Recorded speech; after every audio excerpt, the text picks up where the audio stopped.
जय हिंद साथियों। स्वागत है आप सभी का आज के इस वीडियो में। मैं आप लोगों को बताऊंगा कि बिहार एसएससी के लिए जो ग्रेजुएट लेवल का बिहार एसएससी का फॉर्म आया है उसको आपको कैसे अप्लाई करना है, जो कि 1481 पोस्ट पर जो है भर्ती आई है। और उसी तरीके से दूसरा देखेंगे तो बिहार एसएससी ऑफिस अटेंडेंट का जो है कुल 3727 पोस्ट है। तो इन दोनों को फिलअप करने का, दोनों फॉर्म को अप्लाई करने का एकदम सेम टू सेम प्रोसेस है, कोई दिक्कत नहीं होगा। अगर एक आप भर लेते हैं तो दूसरा भी बहुत आसानी से भर लेंगे। तो कैसे आपको फिलअप करना है वो सारा चीज़ मैं स्टेप बाय स्टेप बताऊंगा, तो वीडियो में लास्ट तक बने रहिएगा। और किन किन बातों का विशेष ध्यान रखना है आपको वो भी मैं आपको बताऊंगा, जैसे कि आपका जो निवास प्रमाण पत्र है, और फिर जो आपका कास्ट सर्टिफिकेट है जैसे कि ईडब्ल्यूएस हुआ या फिर एनसीएल हुआ, ये सारी चीज़ें जो है कैसे अप्लाई करनी है, कब तक क्या वैलिड रहेगा, नया बनवाना पड़ेगा या पुराना से हो जाएगा, ये सारी चीज़ें मैं आज के वीडियो में बताऊंगा। तो सबसे पहले अप्लाई करने के लिए आपको क्या करना है कि आपके ब्राउज़र में जाना है और वहाँ पे टाइप करना है ऑनलाइन बीएसएससी, ऑनलाइन बीएसएससी। और इस पर क्लिक करने के बाद, ये टाइप करने के बाद आप लॉगिन करिएगा तो वहाँ पे देखिएगा आपको बीएसएससी ग्रेजुएट लेवल का भी और बीएसएससी ऑफिस अटेंडेंट का भी, दोनों का भी अप्लाई करने के लिए आपको लिंक वहाँ से मिल जाएगा। आपके लिए इंटरफेस खुल जाएगा, या फिर कई सोर्सेज है जैसे कि सरकारी रिजल्ट हुआ, या फिर कई सोर्सेज है जहाँ से आप लोग अप्लाई करने के लिए लिंक प्राप्त कर सकते हैं। या फिर मैं डायरेक्ट आपको कमेंट सेक्शन में पिन करके इसका लिंक दे दूंगा, दोनों का लिंक मैं आपको दे दूंगा कमेंट सेक्शन में। तो जैसे ही अप्लाई वाले सेक्शन में जाइएगा आप, तो सबसे पहले आपके सामने कुछ इस प्रकार से इंटरफेस खुलेगा। और यहाँ पे आपको सबसे पहले क्या करना है, स्क्रॉल करिएगा नीचे तो इस तरीके से आपको दिखाई पड़ेगा click here for registration, click here for registration. तो यहाँ पे क्लिक करके आपको रजिस्ट्रेशन कर लेना है। और रजिस्ट्रेशन कैसे करना है मैं बताता हूँ स्टेप बाय स्टेप, ध्यान से देखिए। उस पर क्लिक करने के बाद आपके सामने जो है कुछ इस प्रकार से इंटरफेस खुलेगा। तो यहाँ पर सबसे पहले आपको करना क्या है कि अपना नाम यहाँ पे डाल देना है, ठीक है। सबसे पहला जो है कॉलम, इसमें अपना नाम डाल देना है। उसके बाद आपसे पूछेगा कि आपका जेंडर क्या है, तो जेंडर मेल या फीमेल जो भी है आप यहाँ पे डाल सकते हैं। उसके बाद क्या आप बिहार राज्य के निवासी तो यस करिएगा। कैटेगरी आपसे पूछेगा कि ये अनरिजर्व्ड है, एससी है, एसटी है, ईबीसी है, बीसी है या फिर ईडब्ल्यूएस है, तो आप जो भी है इसमें चूज कर लीजिएगा, ठीक है। Unreserved, SC, ST, EBC, BC या ईडब्ल्यूएस जो भी है उस पर आपको क्लिक कर देना है। उस पर आपको क्लिक करने के बाद अगर आप ईबीसी है तो आपसे पूछेगा क्या आप नॉन क्रीमी लेयर रहित हैं, तो यस करिएगा, ठीक है। अगर है एनसीएल आप अप्लाई करते हैं हर जगह पे तो यस करिएगा, वरना नो करिएगा। उसके बाद आपसे पूछेगा क्या आप दिव्यांगता वाले व्यक्ति हैं, तो नो करिएगा, है तो यस करिएगा, नहीं तो नो करिएगा। उसके बाद नीचे स्क्रॉल करिएगा तो कुछ इस प्रकार से आएगा। अगर आप दिव्यांगता वाला व्यक्ति हैं तो किस प्रकार के हैं, तो ये सब नो कर दीजिएगा। अगर दिव्यांगता वाले हैं तो अपना डिटेल्स डालते जाइएगा, वरना नो करिएगा, ठीक है। चलिए, क्या आप भूतपूर्व सैनिक हैं, नो करिएगा। सर्विस इन डिफेंस, तो ये डेट वगैरह पूछ रहा है, नो करिएगा, तो ये नहीं खुलेगा, ठीक है। मेन चीज़ जो है मैं बढ़िया से बताता हूँ। उसके बाद 1963 के बाद एनसीसी में विमुक्त होने के बाद इसको भी नो कर दीजिएगा।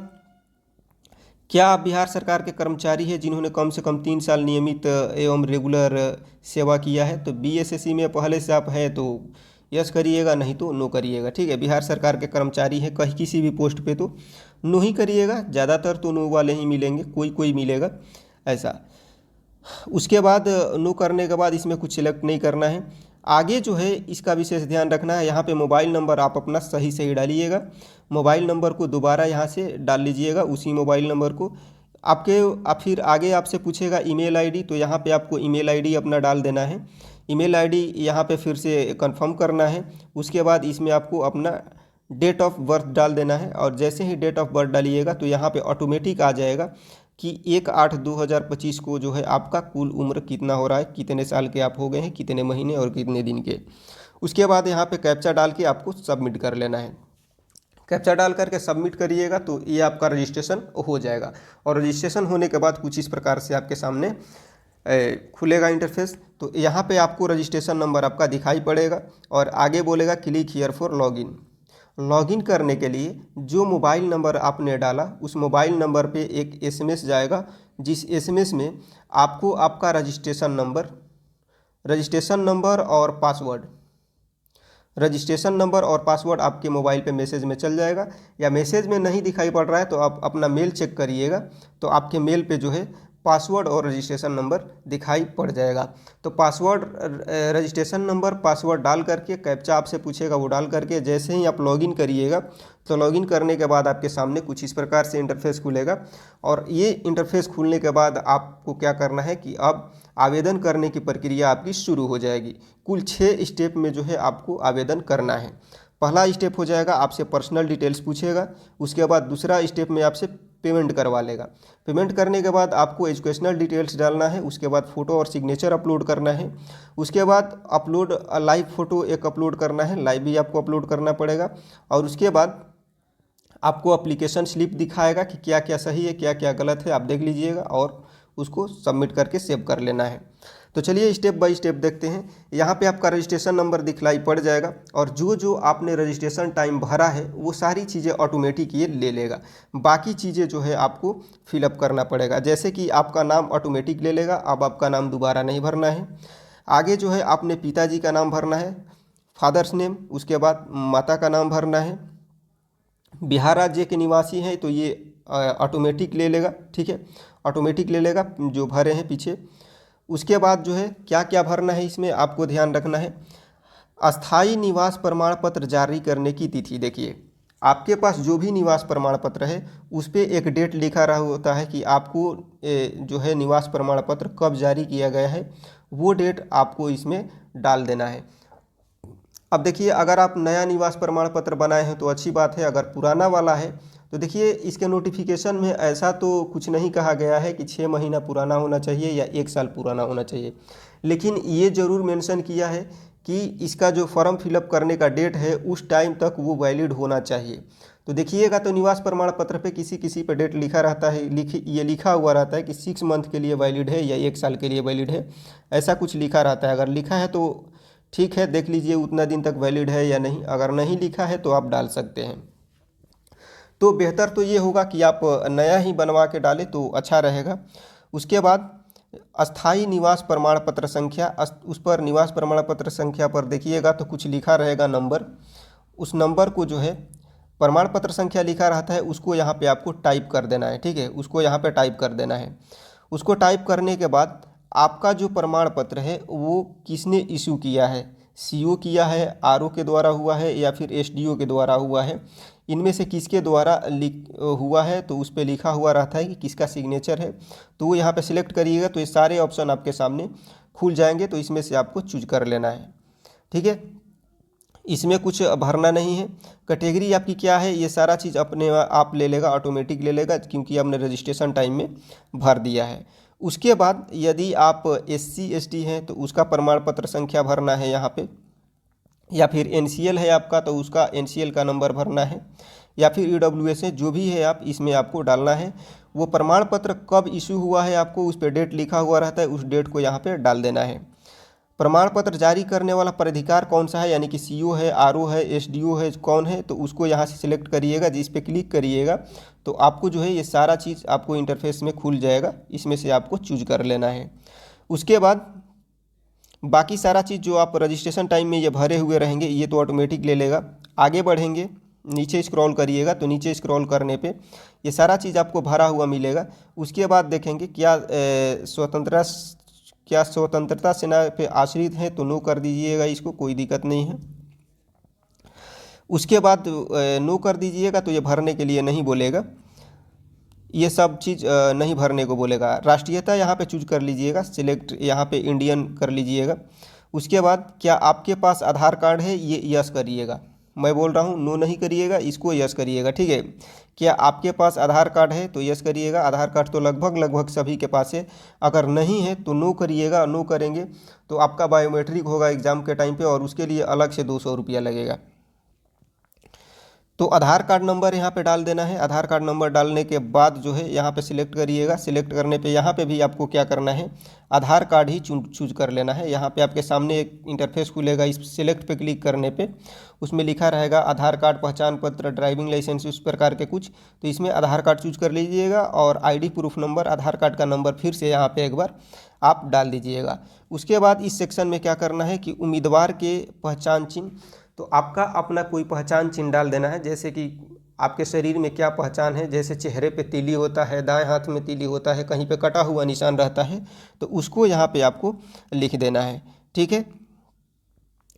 उसके बाद पूछेगा कि क्या आपको किसी आयोग से वंचित किया गया है, नो करिएगा इसको। ठीक है।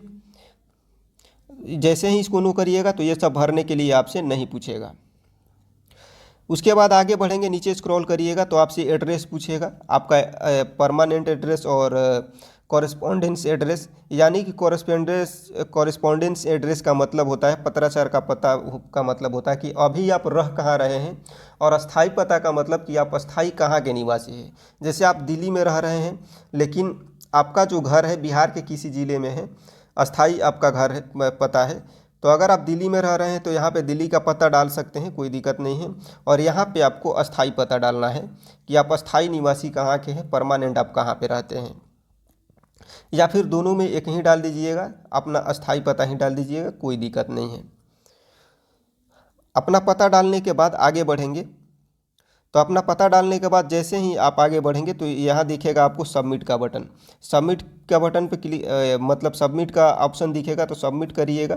तो ये जो है आपका एप्लीकेशन जो है एक बार आपको कंफर्म करने के लिए देगा, एडिट करने का ऑप्शन देगा कि एक बार ध्यान से देख लीजिए क्या सही है क्या गलत है, उसके बाद आप सबमिट कर दीजिए। तो सबमिट करने के बाद जो है आपके सामने कुछ इस प्रकार से खुलेगा और ये ग्रीन हो जाएगा, यानी कि आपने स्टेप 1 पूरा कर लिया, पर्सनल डिटेल्स आपने भर लिया। पर्सनल डिटेल्स भरने के बाद जो है आपसे अब स्टेप 2 में लेके जाने को बोलेगा। स्टेप 2 में आपसे पेमेंट करने के लिए बोलेगा। तो नीचे स्क्रॉल करिएगा, तो नीचे स्क्रॉल करने पे जो भी आपने भरा है वो सारा चीज़ आपके सामने ऐसे दिखा देगा एक बार से, और ये सारा चीज़ दिखाने के बाद जो है आपसे बोलेगा proceed to payment. Proceed to payment पे क्लिक करिएगा। इस पर विशेष ध्यान दीजिएगा, इसको मैं बहुत अच्छे तरीके से बता देता हूँ कि कैसे आपको पेमेंट करना है, क्योंकि पेमेंट करने में लोग गड़बड़ कर देते हैं। देखिए, और फिर समस्या ये हो जाती है कि पेमेंट हो नहीं पाता है। तो प्रोसीड टू पेमेंट पे क्लिक करने पे जो है आपके सामने कुछ इस प्रकार से खुलेगा, एसबीआई बैंक और आईसीआईसी बैंक। तो इससे घबराना नहीं है, आप चुपचाप एसबीआई पे क्लिक करिएगा। ठीक है। एसबीआई पे क्लिक करके और प्रोसेस ऑनलाइन पेमेंट पे क्लिक कर देना है। प्रोसेस ऑनलाइन पेमेंट पर क्लिक करते ही आपके सामने कुछ इस प्रकार से खुलेगा, और इस प्रकार से खुलने के बाद आप ओके कर दीजिएगा। जैसे ही ओके करिएगा तो आपके सामने ये ऑप्शन आ जाएगा, और इसके आते ही आप ध्यान दीजिएगा, मैं जो बता रहा हूँ उसको अभी ध्यान से देखिएगा। यहाँ पे लिखा हुआ है यूपीआई। ठीक है। अगर आप कार्ड से पेमेंट करना चाहते हैं तो अच्छी बात है, कार्ड से पेमेंट कर दीजिए, लेकिन मैं जो बता रहा हूँ ये बेहतर ऑप्शन है। यूपीआई पेमेंट पे यहाँ पे क्लिक करिएगा। जैसे ही यूपीआई पे क्लिक करिएगा ना, तो यूपीआई पे क्लिक करते ही आपके सामने कुछ इस प्रकार से खुलेगा, और इसको ध्यान में देखिएगा। तो यहाँ पे लिखा रहेगा एंटर यूपीआई आईडी, और यहाँ पे एक लिखा हुआ यूपीआई क्यूआर। तो सबसे बेहतर ऑप्शन होगा कि आप यूपीआई क्यूआर पे क्लिक कर लीजिएगा। यूपीआई क्यूआर पे आप क्लिक जैसे ही करिएगा तो आपके सामने जो है एक बार कोड आ जाएगा, क्यूआर कोड आ जाएगा। ठीक है। आपके सामने एक ऐसे क्यूआर कोड आ जाएगा, आपको उसको स्कैन कर लेना है और स्कैन करके आपको पेमेंट कर देना है। ठीक है। यहाँ पे आपके सामने क्यूआर कोड जो खुलेगा उसको स्कैन करके पेमेंट कर लीजिएगा। पेमेंट करने के बाद आपके सामने जो है कुछ इस प्रकार से खुल जाएगा। स्टेप 1 भी आपने पूरा कर लिया, स्टेप 2 भी आपने पूरा कर लिया।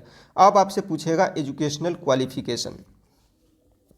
तो एजुकेशनल क्वालिफिकेशन में आप क्या करेंगे, उस पर एजुकेशनल क्वालिफिकेशन के लिए आगे बढ़ेंगे तो देखेंगे, तो यहाँ पे जो पेमेंट आपने किया उसके लिए बोलेगा कि प्रिंट पेमेंट स्लिप या फिर सेव एंड नेक्स्ट।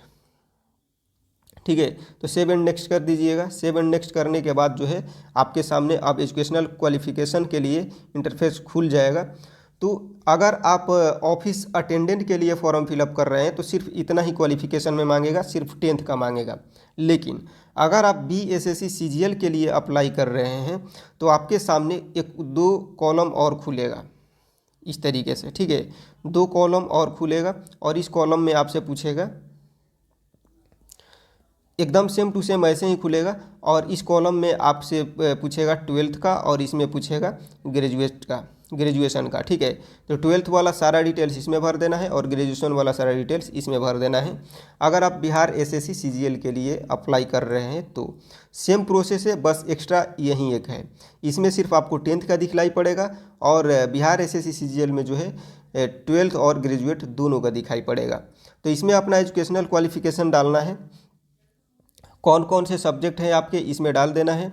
उसके बाद किस बोर्ड से आप पढ़े हैं उसको डालना है। कुल अंक आपने कितना मतलब कुल कितने अंक का एग्ज़ाम हुआ इसमें आपको लिखना है, टाइप करना है कि कुल कितने अंक का एग्ज़ाम हुआ और आपने कुल कितना अंक प्राप्त किया। ये दोनों जैसे ही आप भरिएगा इसमें ऑटोमेटिक ले लेगा कि आपको कितना % मिला हुआ है, ठीक है, इसमें ऑटोमेटिक ले लेगा। उसके बाद आपके मार्कशीट पर जो है, आपके मार्कशीट पर प्रमाण पत्र संख्या रहता है, किसी किसी पे एसआई नंबर लिखा रहता है या फिर किसी पे सीधे लिखा रहता है सर्टिफिकेट नंबर, ठीक है। तो उसको आपको यहाँ पे डाल देना है। उसके बाद कि आपका मार्कशीट जो है कब इशू हुआ है, कब जारी किया गया है, तो नीचे में देखिएगा तो कोने में, यहाँ पे नीचे में कोने पे डेट लिखा रहता है, या तो नीचे में या फिर ऊपर में। तो कोने में डेट लिखा रहता है कि किस तारीख को जो है आपका मार्कशीट आपको इशू किया गया है, आपको दिया गया है, तो वो डेट इसमें डाल देना है। और अगर आप बिहार एसएससी के लिए अप्लाई कर रहे हैं तो तीनों का डालना होगा, ठीक है। जैसे ही इसके बाद आप आगे बढ़िएगा तो उसके बाद आगे बढ़ने पे ये भी आपका कंप्लीट हो जाएगा। ये कंप्लीट होने के बाद, एजुकेशनल क्वालिफिकेशन कंप्लीट होने के बाद अब आपसे बोलेगा फ़ोटो और सिग्नेचर अपलोड करने के लिए। तो फ़ोटो इसमें अपलोड करना है, इसमें इंग्लिश सिग्नेचर अपलोड करना है और इसमें हिंदी सिग्नेचर अपलोड करना है। तो फ़ोटो अपलोड करने के लिए आपको ध्यान रखना है कि फ़ोटो का साइज़ 20 KB से 50 KB के बीच होना चाहिए और सिग्नेचर का साइज़ जो है वो आपका 10 KB से 20 KB के बीच में होना चाहिए।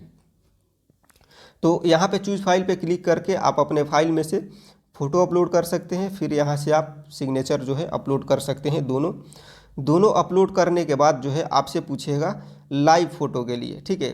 लाइव फ़ोटो के लिए जो है बोलेगा, तो लाइव फ़ोटो आपको अपलोड करना है। स्टेप 5 वाला जो है अपलोड लाइव फ़ोटो। तो लाइव फ़ोटो पे क्लिक करिएगा तो उसके लिए आपके सामने कैमरा खुल जाएगा और कैमरा खुलेगा तो आप अपना बैकग्राउंड फ्रेश रखिएगा। बैकग्राउंड में आपका दीवार अगर अच्छा नहीं है तो पर्दा लगा सकते हैं, कोई दिक्कत नहीं है, पीछे में आप पर्दा लगा सकते हैं। तो पीछे में पर्दा लगा करके आप क्या करना है, आपको एक फ़ोटो खींच लेना है और फ़ोटो खींचने के बाद जो है उसको, फ़ोटो जैसे ही खींचिएगा यहाँ पे ले लेगा। अब मान के चलिए कि फ़ोटो गलती खींचा गया, ठीक है, टेढ़ा मेढ़ा खींचा गया है, तो आपको क्या करना है, री अपलोड पे क्लिक करना है, ठीक है। री अपलोड पे क्लिक करिएगा तो फिर से आपके सामने कैमरा खुल जाएगा। तो इससे घबराना नहीं है कि एक बार गलती खींचा गया तो दोबारा कैसे होगा। तो यहाँ से री अपलोड कर लेना है। अगर ये अपलोड हो गया तो फाइनल सबमिट यहाँ से कर देना है। लेकिन इसके पहले आपको यहाँ पे ये एक चेकलिस्ट दिखेगा, इसको क्लिक कर लेना है ऐसे, इस पर टिक करके और फाइनल सबमिट कर लेना है। फाइनल सबमिट करने के बाद जो है कुछ इस प्रकार से आपके सामने खुल जाएगा, ठीक है। इस प्रकार से खुल जाएगा, मतलब कि अब आपका जो है फॉर्म अप्लाई हो गया। देखिए लिखा है your application has been submitted successfully for the BSSC advertisement number, जो है इस प्रकार से आपको दिखा देगा। तो अब यहाँ से आपको प्रिंट एप्लीकेशन कर लेना है। एप्लीकेशन को प्रिंट करने के लिए तो अगर प्रिंट कर लीजिएगा उसी टाइम तो अच्छी बात है, नहीं तो सेव कैसे करना है वो मैं बता देता हूँ, कैसे इसको सेव करना है। तो प्रिंट एप्लीकेशन पे जैसे ही आप क्लिक करिएगा तो क्लिक करने पे आपके सामने आपका जो फॉर्म इस प्रकार से खुल जाएगा, सारा डिटेल्स दिखा देगा, आपका फ़ोटो और सिग्नेचर भी दिखा देगा। तो आपको क्या करना है, यहाँ कोने में देखिए यहाँ पे लिखा है click here to print this page. तो उस पर क्लिक करने के बाद जो है आपके सामने ऐसे खुल जाएगा। यहाँ पे आपका जो है पूरा PDF दिखला देगा और दिखाने के बाद यहाँ से आपको दिखेगा कोने में सेव। तो उस पर क्लिक करने से आपको सेव का ऑप्शन दे देगा और यहाँ पे जो सेव दिखाई दे रहा है क्लिक करिएगा तो आपके फाइल में जो है ये पूरी तरह से सेव हो जाएगा। तो ये था पूरा प्रोसेस, कैसे कैसे आपको अप्लाई करना है फॉर्म को। तो उम्मीद करता हूँ सारी बातें आप समझ गए होंगे और फॉर्म को फिलअप करने में आप कोई गलती नहीं करेंगे। और इससे एक चीज़ समझ में आया कि आपको कोई भी डॉक्यूमेंट जो है PDF फॉर्मेट में या इमेज के फॉर्मेट में आपको अपलोड नहीं करना है, ठीक है। कोई भी चीज़ आपको PDF या इमेज के फॉर्मेट में अपलोड नहीं करना है, सिर्फ और सिर्फ आपको फ़ोटो और सिग्नेचर ही अपलोड करना है, ठीक है। तो वीडियो कैसा लगा कमेंट सेक्शन में मेंशन ज़रूर करिएगा। अच्छा लगा हो तो लाइक करिएगा और कोई भी चीज़ आपको पूछना हो इससे रिलेटेड तो कमेंट सेक्शन में आप पूछ सकते हैं। आपके जवाब देने के लिए हम यहाँ पे हैं, मौजूद हैं। ठीक है, मिलते हैं नेक्स्ट वीडियो में, तब तक के लिए सबको जय हिंद।